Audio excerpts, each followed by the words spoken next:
Mas mapapabilis at mapapagana ang biyahe ng mga pasahero sa NAIA Terminal 3. Binuksan na kasi ang mga upgrade sa facilities. May ulat on the spot si Chino Gaston. Chino?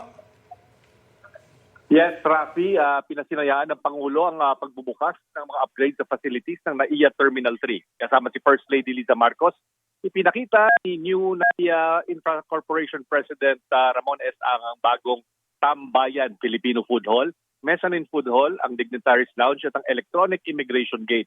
Nakausap ng Pangulo ang mga bagong dating na OFWs na gumamit ng e-gates at nagpahayag ng kanilang pagkatuwa sa mabilis na immigration process. Sa kanyang tulumpati, sinabi ng Pangulo na 20 seconds na lang ang magiging processing time ng arriving passengers gamit ang mga sinasabing e-gate. Mapapabilis at mapapaganaan niya ang experience ng pagdating ng mga passengers sa paliparan na importante dahil ito ang usually ang first experience at yung last experience ng mga turista sa Pilipinas. Hindi lamang ito usaping infrastructure ayon sa Pangulo, kundi malasakit na rin para sa mga bibisita sa bansa at mga Pilipino na parating at paalis ng kanilang bayan. Kung maayos niya ang sistema, natural lang na efficiency follows at ang kasunod nito ang pagtaas naman ng public trust sa gobyerno.